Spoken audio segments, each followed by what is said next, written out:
All right, everybody, with us this week, we're joined by Derek Correia, the president of ReserveBar. ReserveBar is the leading e-commerce platform for premium and luxury beverage alcohol.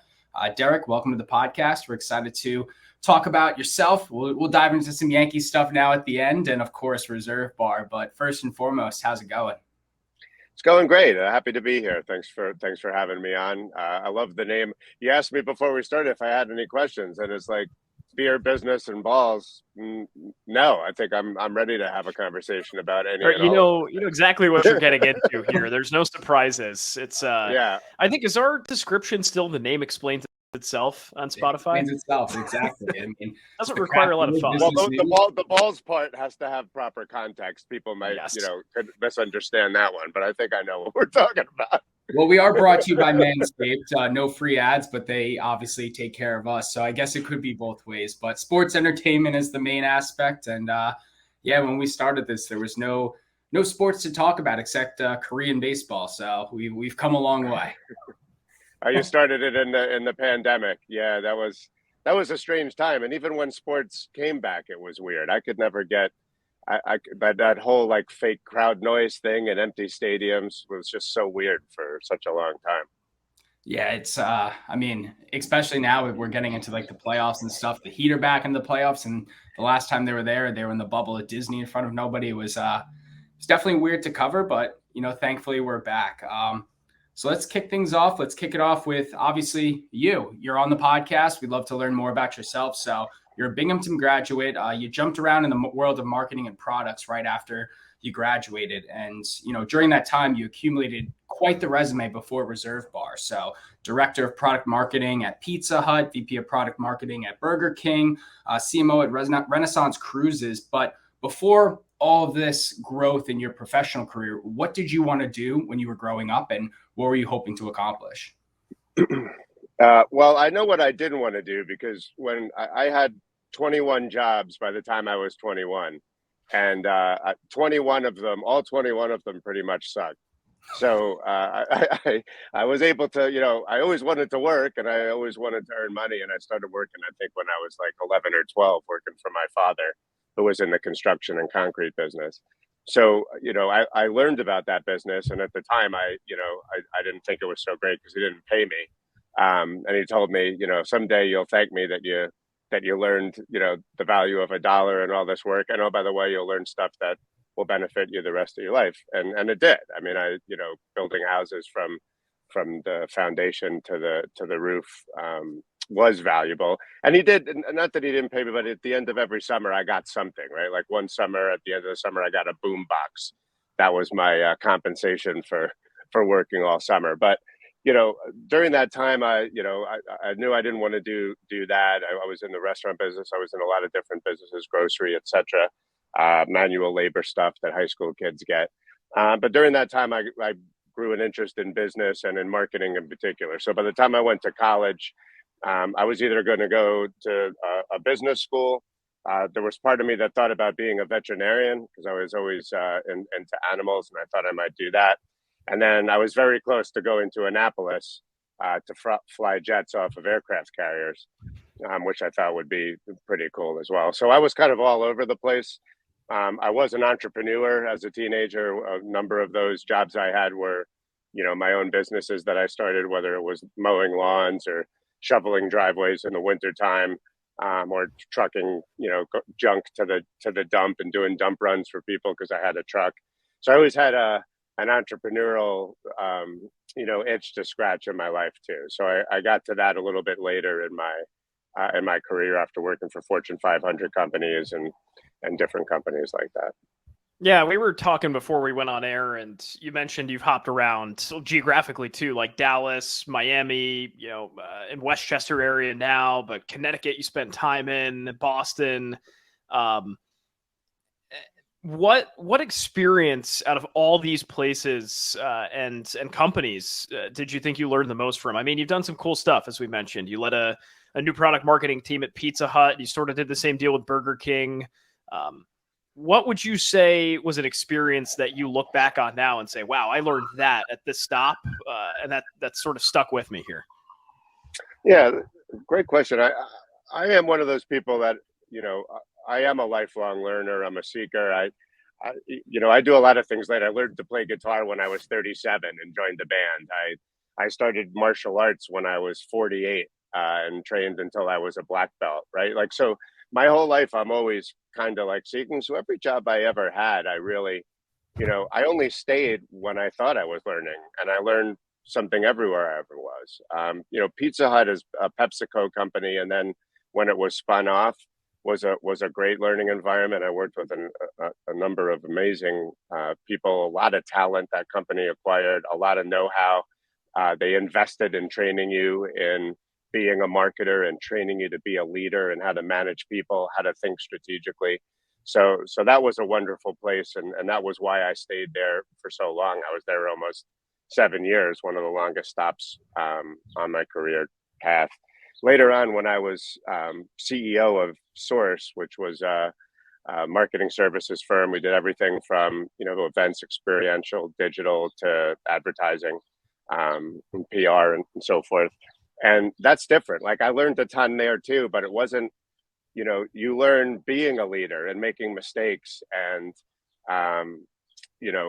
when you're at the top, you're learning too, and you're often learning from most of the time from the people that work for you, and from people that you work with, as opposed to more linear, top down, specific education type things that the big companies offer. So, anybody who has any kind of opportunity to work, at different places throughout their life should always be thinking about what am I learning while I'm here? And if you don't feel like you're learning, that's probably a pretty good moment to sort of reconsider whether you still want to be there or not.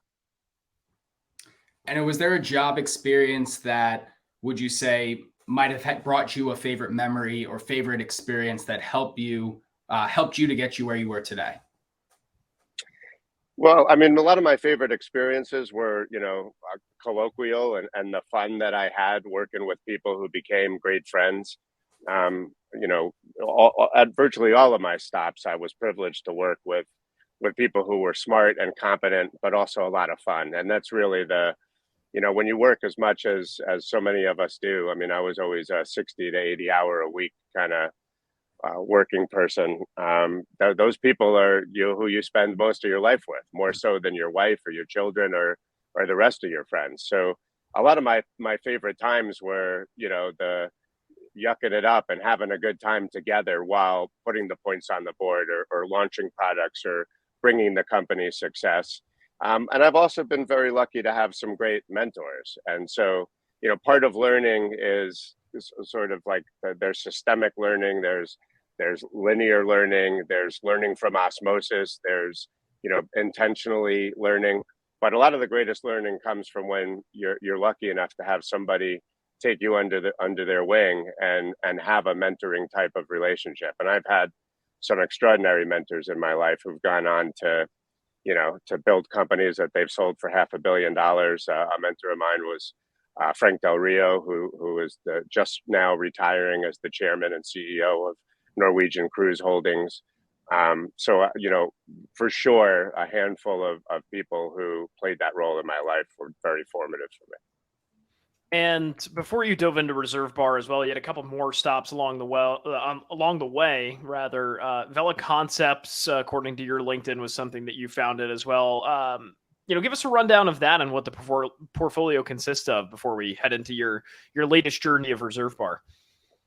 Yeah, so after I was an equity holder in that agency I mentioned, Source, and we sold the company, and that was a time for me to sort of reflect on my career and what I wanted to do with the rest of my life. And I decided to, make some investments and be kind of an angel investor and get involved in some different businesses. And there was very disparate businesses. Some of them were, very intentional, that should be cash cow type business, like Salons by JC it's like a WeWork for salon professionals, and it had a really good return on equity type business model. It was proven, it was new, and would be growing. So I did that sort of as what would be the core cash flow generator. And then a lot of the other businesses were more, true venture investing, everything from a tech company that basically enabled anybody who was shooting video together in the same place at the same time could share all of that video into a centralized place in the cloud, and each make their own video edit by benefiting from all of the mobile video that was shot. So think about like you're at your kid's soccer game, or you're at a sporting event or a concert, and instead of what is most likely a crappy video that you shot on your own phone, you could be accessing, 30, 40, 5,000 different video assets to stitch together a better product. Some businesses in the environmentally friendly power business, a music school. I have a passion for music, so a lot of these things were sort of things that I was interested in. So I partnered with Michael Lang, who founded Woodstock, and Paul Green, who was the original School of Rock guy, the one that's played in the movie. That was him in real life, and he is exactly like Jack Black's character. It's pretty crazy. So we were trying to build a music school for adults that would be, that parents would be excited about their kids going to, because it actually had positive outcomes, right? Not like you went to school to try to be a rock star, because most parents are like, well, you're going to end up waiting tables. I don't really want to pay for that. But, it's an $80 billion industry. There's plenty of jobs in music production and venue management and all these kinds of things. So all of those, but my favorite of them at that time is Ship Bottom Brewery, which is a brewery. I'm here right now in Long Beach Island, and invested with a bunch of folks in a brewery built right on the island. At the time, it was the only brewery that was on a Jersey Shore island, and it was meant to, be a great beer, but also to kind of capture that Jersey Shore vibe, sort of what Corona is to Mexico and the Caribbean, except much better beer than Corona, and more of the Jersey Shore, like when you go over that causeway and you're hitting the beach and you leave the weight of the world behind because you're fishing and hanging out and enjoying good times kind of brand. Now, was that your first step into the alcohol industry, or was there anything else that helped, spark that inspiration for you to get involved in? Well, at one time I worked for Diageo, which is the biggest spirits company in the world, but it was when they acquired Grand Met, which was a conglomerate that had Pillsbury, Burger King, and Guinness. So kind of crazy. Diageo bought this company that was like a consumer packaged goods dough company and a burger franchise, primarily American based, because they wanted to get their hands on Guinness. So they're kind of nuts. So I did learn the Diageo way of brand building, and I had some Diageo education as part of that, but didn't work directly on BevAlc. But my agency did. We had some clients in the industry, including Sky Vodka. But it wasn't really my knowledge of the industry that got me into ReserveBar. It was I happened to be sharing an office with the founder when I was working on a business called Role Model Mentors, which was trying to productize near peer mentorship, matching. I was talking before about the value of mentors in my life, and I thought, if we could figure out how to bring mentorship to kids, especially middle school kids who universally struggle. It's like middle school always sucked. It sucks like times 1,000 now with social media and parental pressure and all of this. And the idea was to match those kids with a high school kid where they would be like tutoring them, but they had a mutual interest. They both played baseball. They both loved, to play piano, whatever it was. And to have those kids sort of take that younger kid under their wing and help them through that time.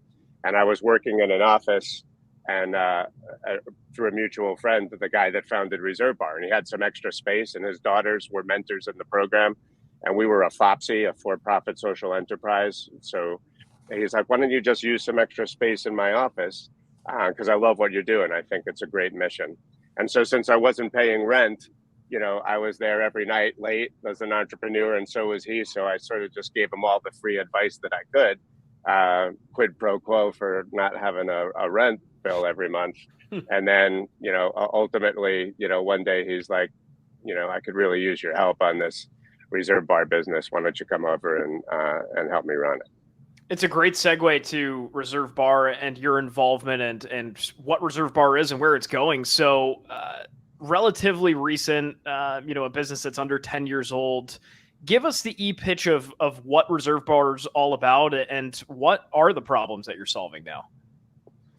Yeah, so because it's a highly regulated industry, beverage alcohol has lagged all other, packaged goods type businesses in e-commerce. So all of the reasons why e-commerce makes sense for ordering, food, toilet paper, hardware, whatever, the convenience of just using your phone or computer and having it dropped off to you, wasn't available to people for alcohol. So you still had to go out in your car and schlep, or if you're in an urban environment, walk 8 blocks and carry heavy bottles back to your apartment.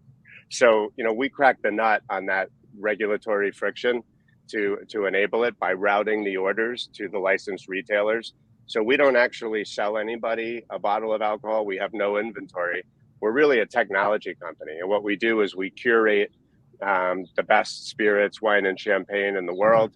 We make it easy to shop it. It's an immersive, educational environment. It's easy to learn about bourbon or wine without having that awkward pressure when you're in a store and standing in front of a shelf, right? You either know too much and then the staff is annoying because they can't really help you because they don't know what they're talking about, or you know too little and the staff is annoying because they won't leave you alone and they're giving you too much information. You're like, oh my god, I gotta get out of here. So it's meant for exploration and discovery and to facilitate convenience in the shopping aspect of it through a better experience digitally, and then of course the convenience of having it shipped to you, or more recently we offer 1 to 2 hour delivery right to your doorstep. We also do a big gifting business. It's a great gift to send to somebody. Nobody's ever said, I can't believe what a jerk my friend is for sending me a bottle of Johnny Walker Blue. Most people enjoy receiving bottles of their favorite alcohol or new things to discover and explore, which is another great way to gift somebody. So that's how that all started, and it's been around since 2014. I joined in 2019, and then when the pandemic came around, that was a sudden and steep acceleration of the demand curve because nobody could go out, right? So all of a sudden, everybody was trying to figure out how to buy alcohol online, and there we were. So it's been a great business. We subsequently acquired MiniBar Delivery, which has a lot more focus on the 1 hour on demand. They're not a curated site, so they have all of the alcohol that's available in their retail network. So that's more conducive. Whatever you want, you can get it on MiniBar Delivery. So it's really good when you know exactly what you want. It's easy to check out and get it brought to you. And more recently, we launched Get Stocked, because we saw the same problem exists in the canned beverage arena, right? So craft beer, hard beverages in cans, canned cocktails. It's the same thing. The store is a frustrating environment to shop in. The shelves are just packed with so many different products. The only information is what's on the cans. So we built Get Stock to facilitate the same thing, a more curated, educational, engaging shopping experience, so you can get it right. When you're the one that's got to fill the cooler. When I was young, it was easy. If we were going to the football game this weekend, I go get a case of Budweiser. Maybe my fancy friend drinks some Heinekens, throw some ice on it, and I'm done.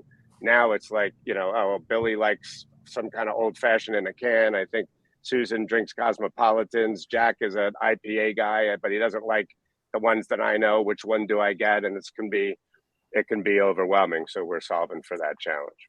And I think one of the hardest things too is I think the alcohol industry is more of a marketing business now than anything, because you make the point of how the shelves are so stocked, your eye just gravitates to the prettiest can or bottle, but it could be the absolute worst product. It sure can. Yeah. So I mean, it's crazy. Like we're big Untapped people with the craft beer and stuff. And that's like our go-to library of information for craft beer, because even if we don't understand or don't know the product that's on the shelf, at least we can do a quick search to be like, oh, well, 5,000 people have said this is at least 4 out of 5. I trust the public rather than the pretty can that has, the shooting stars and, whatever the case might be. Yeah, Untapped is an amazing platform, and for that reason and more, I mean, it is cool, like the sort of social engagement aspects of that, and knowing who's drinking what at the moment, and they also power the menu boards in a lot of the breweries too, and it's a very cool business, and that's a good example of, where we're evolving our technology now is, you think about ReserveBar, MiniBar Delivery, and Get Stock. They're all owned and operated platforms. they're your classic business where we have to spend money on customer acquisition to get people to come there and to cart and check out, and then hopefully have lifetime value because they keep coming back because they find the value of the proposition, right? What we're doing now is saying, wait a second, isn't it a better idea to take our technology that matches consumers with the products they want from the retailers that are near them, that have it in stock and can get it to them, and bring it to all of the places where it makes sense to buy in the digital world in real life? So what does that mean? Well, imagine you're reading a listicle in Esquire.com, and it's talking about, here's 7 great, saisons to drink this summer, right? Now, normally you'd read about them and then you'd be like, all right, well, I never heard of this one, and I got to Google it. Where is it? You go to the store, they don't have it. You're trying to find, where can I buy this product? Why shouldn't that article just be shoppable? This one sounds good to me. There's the thumbnail of the product. I can get it to me in an hour. I add it to cart and I check out right on Esquire.com. I never even left, and I bought the things I'm interested in, right? So that's an example of what we call e-commerce everywhere. So there's shoppable content, shoppable video. We're making the brand's websites shoppable. So you're into bourbon and you end up, on Pappy, because everybody loves Pappy, or Blanton's, or Woodford Reserve, or whatever it is, and you're there because you're learning and you're interested about it. You should be able to buy the product right on that site. Well, those brands, they can't sell you the product legally, right? It has to be purchased from a licensed retailer in this country. So our technology enables you to do that on the brand sites. It enables you to do that in an event. You go to Coachella and you sample some cocktail and you're like, wow, that's really delicious. And the brand spent a lot of money to get you to sample that cocktail. And 2 minutes later, you're watching the next band on stage 3 and you forgot already, right? But if you could buy that product right at that moment with your phone by saying, man, that was delicious. Let me shoot this QR code. I download the recipe and get all the ingredients shipped right to my house so I can make that drink this weekend. Everybody wins. So we're really proliferating our technology partnerships, like just starting right now on 1-800-Flowers. Instead of just sending somebody flowers, you can send them flowers and a bottle of champagne. Or when Father's Day rolls around, and nobody's really sending their dad a dozen roses for Father's Day, but we'll curate a collection of scotch and tequila and bourbon, and now people on 1-800-Flowers can use it to send alcohol. So that's really the future as we see it, is bringing the shopping and checkout capability and proliferating it out into all of the moments where it makes sense to buy alcohol. I love that. That's a really good point that you made, that, if I'm going to Angel's Envy or whatever, if I'm going to find some sort of bourbon, you don't really go in to have the expectation to buy it, but you should, right? You should have the ability to click checkout and have it, maybe pick it up somewhere at a retailer near you. So I think that's interesting. Derek, we talked about how you got involved, but you speak of this industry with such knowledge and with such, promise of what this journey should be. So that being said, I mean, your title's the president. What is it that you do day to day, right? Is this sort of dreaming big like that and, figuring out ways to get into those different journeys, or what ultimately are you charged with doing with ReserveBar? Yeah. So, I mean, on the one hand, I do all the same things that presidents of any company do, right? I've got to be working with my senior team and others to make sure that we have the right strategies and tactical plans, that we're evolving them and adapting them based on, the real results and feedback we're getting from the things that we're doing, that we're keeping our initiatives on schedule. And if they're varied, we're, understanding why and adapting to that. We're, planning and forecasting and executing to deliver against that for our board and our shareholders. I'm trying to find and attract and retain the best talent that I can. We don't have any, we're not like a widget company that has a patent on making a widget that nobody makes. We're competing against companies that have the same opportunity to do all of the same things to win. And the only way we win is by having people that are smarter and more competent and work harder and do a better job than the other guys. So a lot of my time is spent on building that team and guiding that team. what's different here, I guess, within this industry is the regulatory complexity. We have a business that has a lot of different revenue models, right? So it's not just moving the bottles on the platform and getting a piece of that action from the GMV. We also have a data business. We generate a lot of data. We actually know who's buying what products. The brands don't, right? Like, pick a brand. They sell their product to the distributors. The distributors sell it to the stores, right? So a lot of brands are always flying blind in terms of who is my actual consumer that's actually that loves my brand, that's buying it and drinking it. We know who that is. So that data is very valuable, and we monetize that.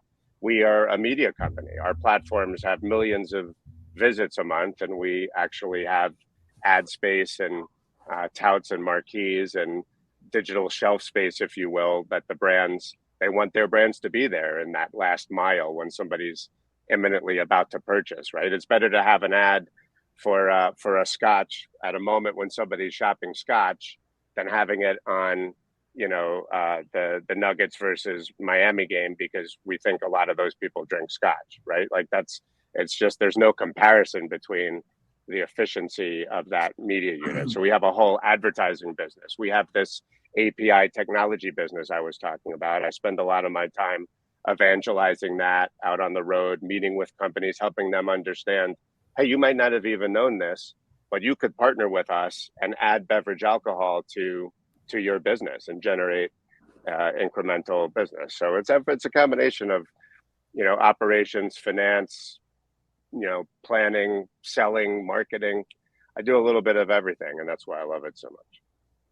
And how would you describe in 2023, what does the alcohol market look like?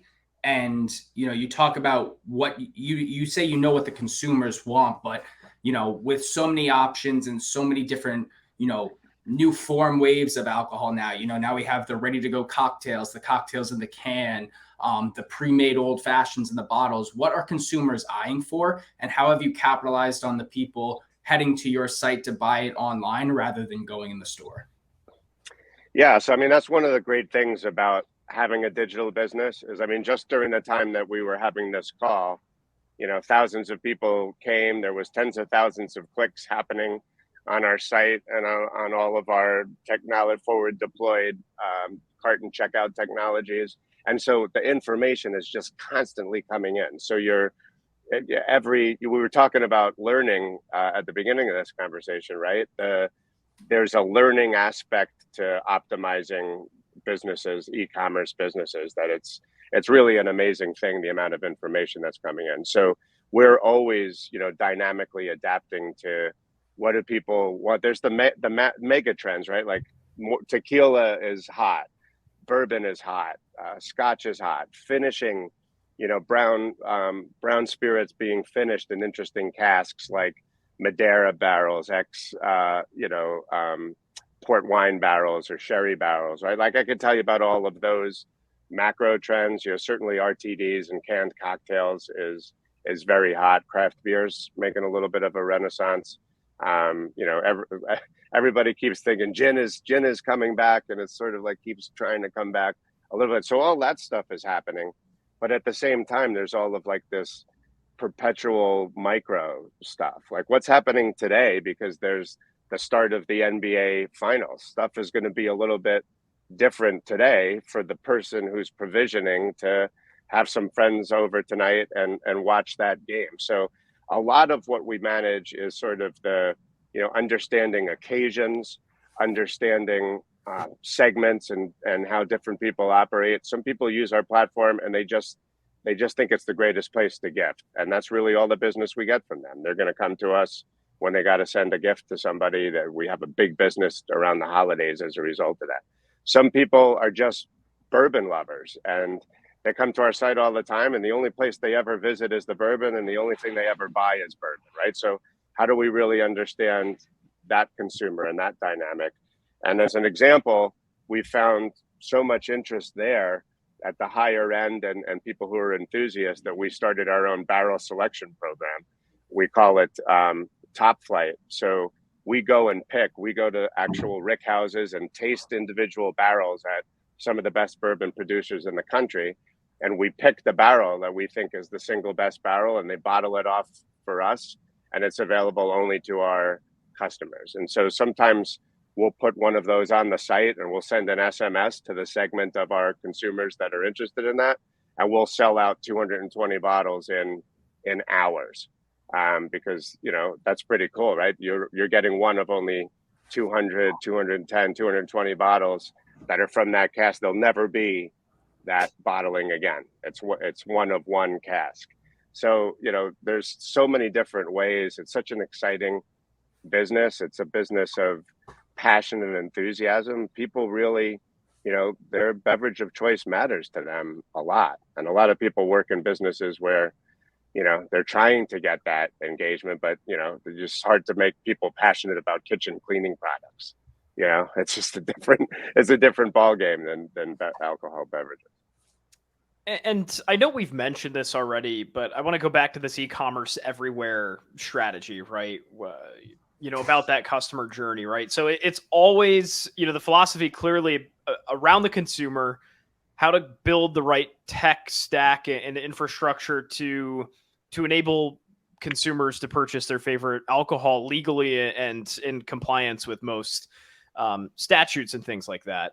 You know, when you spoke about it, it's simple to understand, right? You know, when I go on, I should be able to buy it. But how did you have to refine that journey at all? Like, what was the process of going to these powerhouse brands and saying, you know, hey, you're not selling as effectively as you could be, right? Does their distributor have to get involved? There's got to be a local angle to this. I mean, how did you refine that so that the big brand sort of said, yeah, I get this. This is a problem and I need to do something about it? Yeah, good question. So when it comes to the actual brand sites, right? If you think about, if you run a brand, and your job is to market that brand as efficiently as possible, you have a budget, you spend some of it on sponsorship and experiences, some of it on channel and trade and sales support, some of it on advertising and building the brand, social media, all of it. Until very recently, there was no direct response aspect to any of that.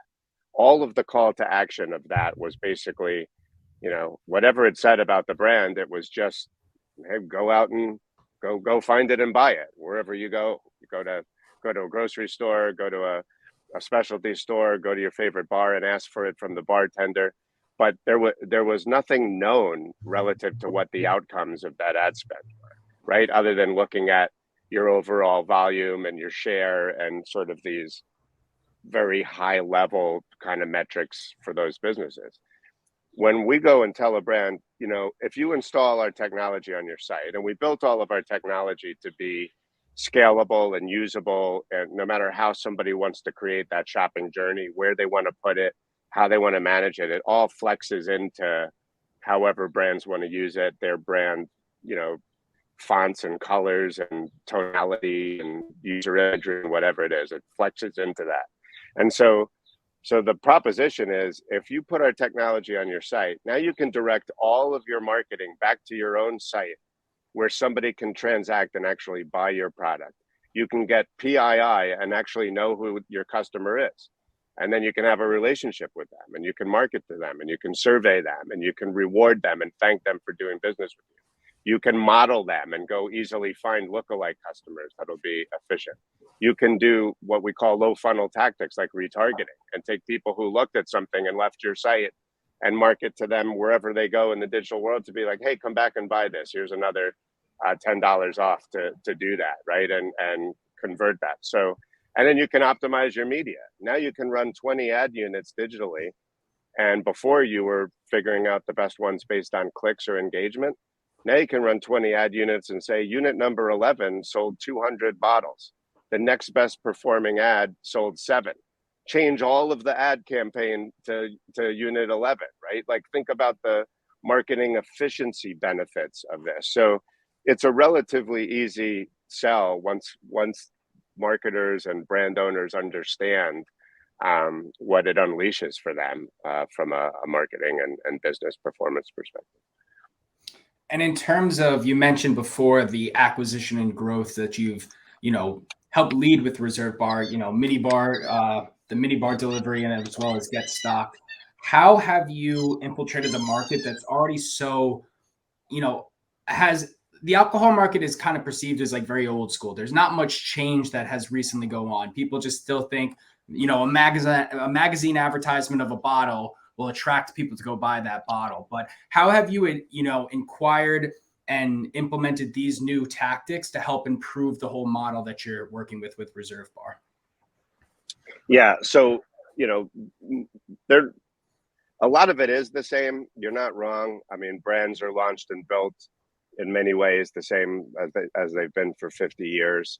The media mix isn't substantially different. I mean, it's evolved to obviously have a lot more digital. Within digital, there's interesting things like mobile companies that can do moment in time marketing. So as an example, we will bring the learning and understanding and education of what is possible many times to the brands. And the only reason they're not doing it is because they don't know. And as soon as they know, they're like, well, yeah, of course we want to do that, right? Like a good example is, Get Stocked is very occasion focused. And those occasions are what we call the cooler occasions, right? Like when you're drinking out of a cooler. So it's tailgating, camping, backyard barbecues, boating, all of that kind of stuff. And here's an example of where media, our technology, marketing efficiency, occasions, all of this come together would be, hey, do you want to reach people going to the beach with your brand? Well, okay, so take all of the brands, all the beer brands, let's say, and 15% of them are very focused on the beach occasions, right? So we say, well, how would you like to market to people when you know that they're going to the beach? You can hit their phone, have your product suggested to them, and have it be delivered to their home so that they can put it right in the cooler and go to the beach without having an extra stop to try to stop somewhere to fill the cooler. Or one better, what if we had a truck that was going to be at all the major beaches on Cape Cod, and that truck had coolers and ice, and you can brand it with your brand, and it has a QR code on the side of it. And when people are at the beach, they can shoot this QR code and be like, how cool is this? I want to order a case of Dogfish Head and have it brought right here to where this truck is. And they'll put it in a cooler with ice, and it'll be here in an hour. Or I just ran out. We didn't bring enough beer, and you can get it delivered to you right at the beach. And you can market with mobile technology to people that are going to or already at the beach, right? Like who wouldn't want that?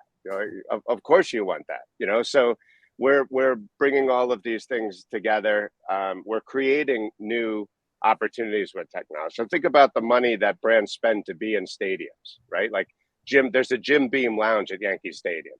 The brands pay to have their product poured there. Anheuser-Busch paying a lot of money for cut water to be served there, as an example. But at the Jim Beam lounge, if they're already there, how cool would an activation be if on the Diamond Vision something came up and said, hey, did a friend or business associate bring you to the game today? Thank them by sending them an engraved bottle of Jim Beam. And you could just shoot a QR code on the Diamond Vision screen and go right to a deep cart link and be like, I'm going to get my buddy, I'm going to send him a bottle because he brought me to this game today, right? Like there's just so many ways that technology and intent, or technology and disruption of helping the consumer understand the new opportunity and reason to buy beverage alcohol, that our technology can facilitate. I feel like it's a very relatable problem, being on the beach and, you run out of beer and somebody's got to be the unlucky guy to get in the car and go to the liquor store and pick up some more beer. And nobody wants that, right? If you're telling me you don't have to move from your seat and you can just get a case of beer basically delivered to you. I mean, I don't know. I can't name you someone that wouldn't want that, honestly. It's a good time to be alive, Jake. It's a lovely world what tech can do. Really is into the stuff right now. I mean, obviously you guys have taken the celebrity sort of influencer marketing route too. There's a lot of celebrities that are making their own brands of alcohol. Obviously, Michael Jordan's been a long time player in this business, but now you have A$AP Rocky getting in, Kendall Jenner, Whoopi Goldberg, Aaron Paul, Bryan Cranston, to name a few. this is now the go-to platform, ReserveBar, for these sort of celebrity-led drinks, as we describe it. So, I mean, what weight does that carry? Obviously, they have massive followings. They have a lot of capital, a lot of places to spend. This is one of many verticals that they're going for, but it's got to be an interesting, like a big chunk of your marketing strategy. Yeah, I mean, these days, are you even a celebrity if you don't have your own spirit brand? You guys, you keep doing a great job with this podcast. Maybe it's time for Jake and Will to have their own spirit brand out there. But yeah, it is interesting, right? When you think about how do you launch a brand and what are the costs of doing it? Well, this happens to be an industry where a lot of times you don't have to build a distillery. Most brands are actually launched because you go and you source distillate that's somebody else has already made, and it's sitting in barrels, and you buy the barrels. And so, you don't need the capital to build a facility or to have a massive rick house to store, or the time to age barrels. You can go and buy 6-year-old bourbon if you wanted to launch a brand now, right? So then you've got to buy bottles and stoppers and labels, and you got to spend money on legal and all that kind of stuff, put the juice in the bottles. But then you've got the biggest expense of all, which is, how do I get this damn product to be known by people and to be bought? And how do I get it on shelves, right? And so the reason why there's so many celebrities are launching is that they've already got almost an unfair advantage against the common person to do so, right? Like The Rock has, I don't know, a gazillion followers, right? So when he launched Terramana and a tequila, he didn't have to spend, he would have probably had to spend $100 million of marketing money if he was just a regular person launching Terramana. But he didn't have to spend that. He already had a platform that could reach tens of millions of people. And he already has a borrowed equity of that brand, of his own brand equity, right? People who love The Rock, I'm going to try The Rock's tequila. I'm going to try Sincoro because Michael Jordan said it's great. I'm going to try Lobo 1707 because I'm a LeBron James fan. So it makes sense. Now, the difference is some of these people, and I'm not going to besmirch any of them, but some of them, it really was just purely a business play, right? Like their business manager said, hey, you've got 32 million followers. You should launch a tequila and we can make some money on that. And then somebody will buy it. So let's do that, right? And then they sometimes fabricate some kind of, there's about 100 brands where the story is, me and my friends loved drinking insert spirit type here. Whenever we had the best times together, it was always around drinking the greatest insert spirit time here. So we decided to launch insert spirit time here and find the greatest one that we could and bring it to our fans, right? It's like a formulaic thing. There are other people, like the guys from Brothers Bond, Ian Somerhalder and Paul Wesley, like those guys are climbing in casks and smelling the oak inside of the casks that they're going to rest their product in. They're like, out in the fields looking at the grains that are going to be used to make the distillate. They are like super passionate, and there was a legitimacy in them launching a bourbon because their characters in that show drank bourbon together all the time, and they truly loved bourbon. So a lot of these celebrity products are super authentic in terms of the passion and blood, sweat, and tears that those people put into them, and others are just their nth side hustle. It's definitely, it's a market that will never go away. And you keep seeing it time after time that, everyone, like you said, if you are somebody, you have an alcohol brand. So it's definitely something to capitalize. As we close out, you are someone that has grown within the ranks of many different corporations and now, helping leading the charge at ReserveBar. But what advice do you have people, whether it's someone in your industry or someone in a position similar to you? Is there a piece of advice you wish you heard early on that, really resonated with you? Or is there something that you would like to provide to somebody that says, hey, if you do X, Y, and Z, you can get to where I am today? Yeah.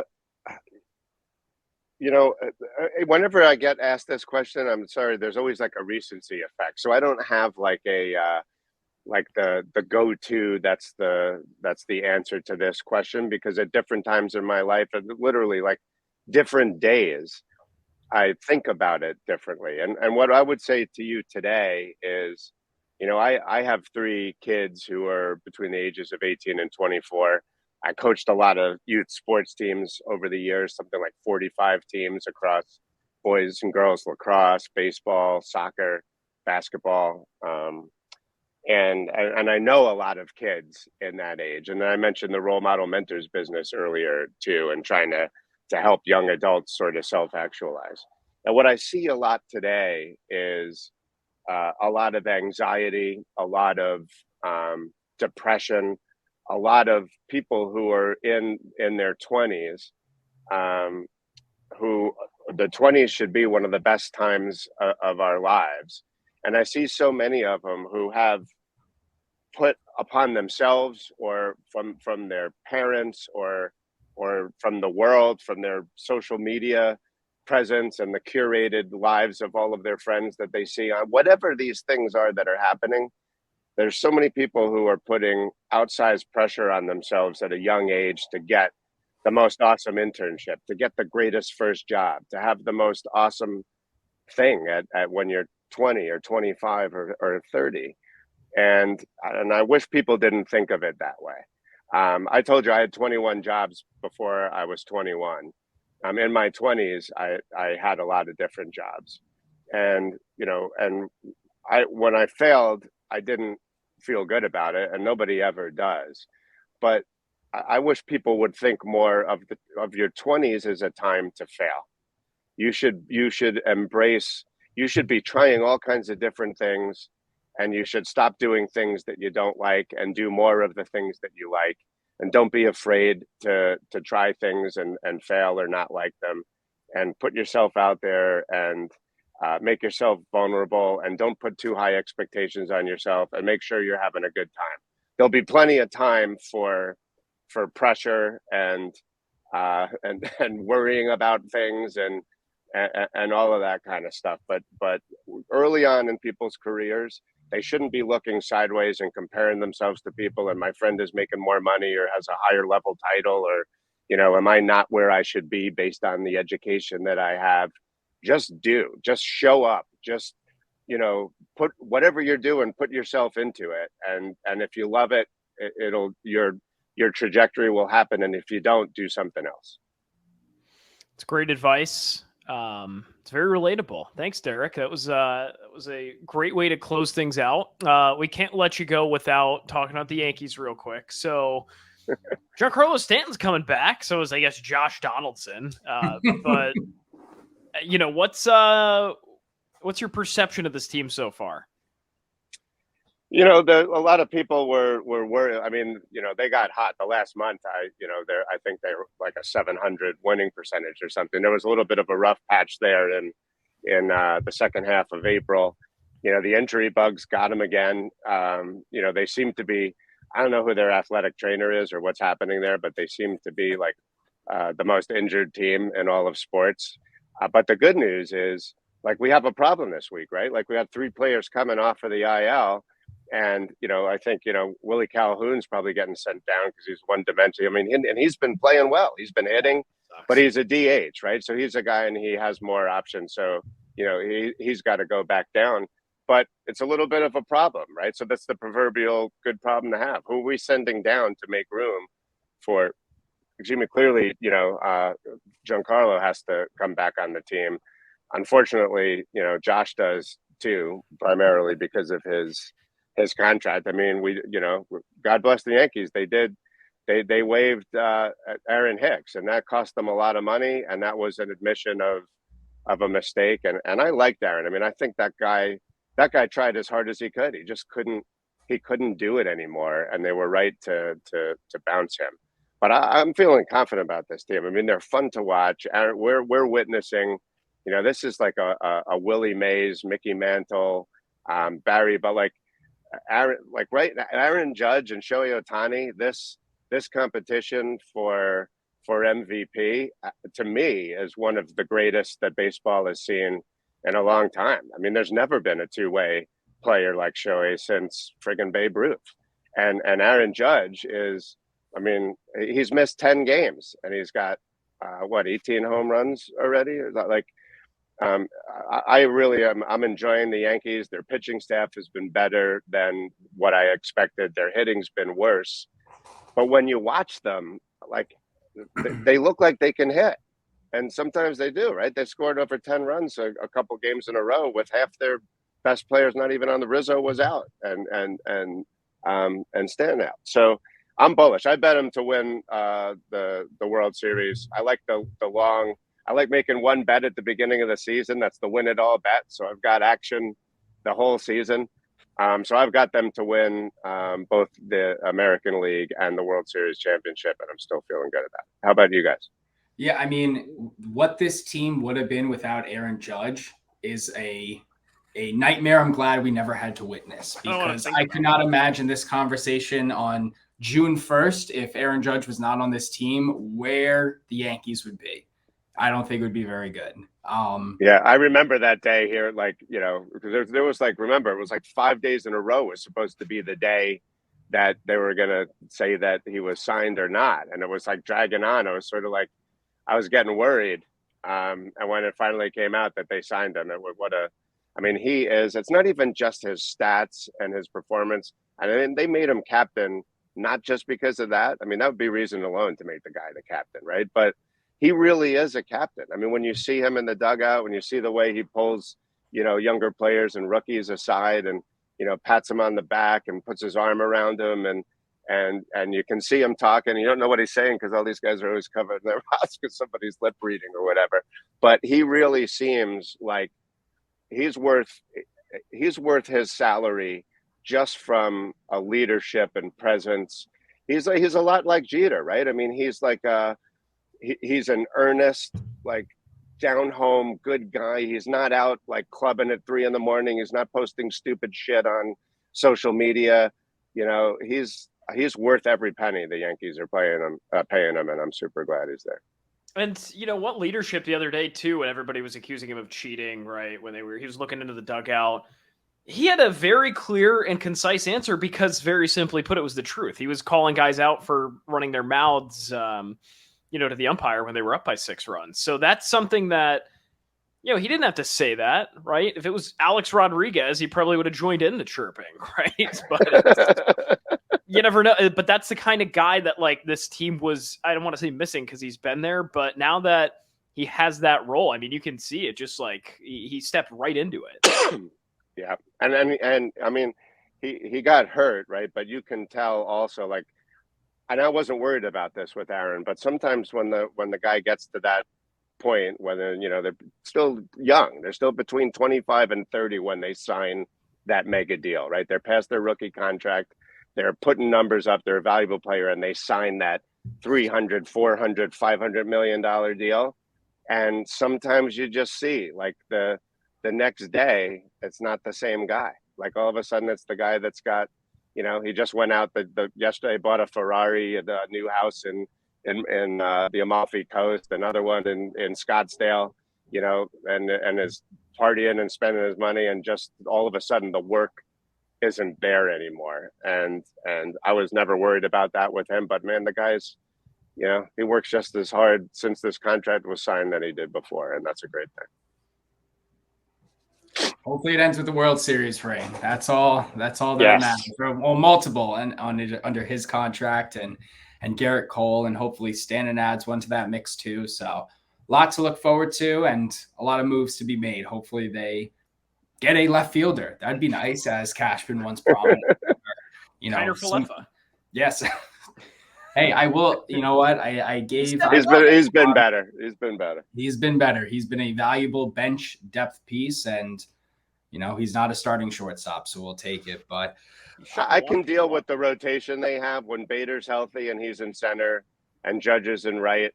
That left field rotation, given the rest of the team, is fine. I mean, it's very difficult to have a team where every single position player is like a top 10 talent. you know, I can deal with it. But Bader's been hurt a lot too. So I don't know. We'll see. I'm excited. I'm going to the Red Sox game. I bought one of those like 6-game packages where you can pick the 6 games you want. You get pretty good seats, like 8-10 rows back between third base, and mine are mostly between third and outfield. And every time I've gone, they've won so far. So I have to keep the going. streak Better alive. keep going to games. Yeah, we got to Keep going to get games, you Derek. down there for the fall. All right, guys. Well, thanks so much. It's been a lot of fun hanging with you. Yeah, appreciate it, Derek. Where can our listeners find more about ReserveBar, and where can they obviously visit your site online? Yeah, very simple. It's at reservebar.com. And also MiniBarDelivery.com. And if you're into, this is beers, business and ball. So if you're more of a craft beer person or canned cocktails and so forth, that's getstocked.com. We love it. Derek Correia, thank you so much for joining us. Looking forward to hearing about all the fun stuff ReserveBar does in the future. Thanks, guys.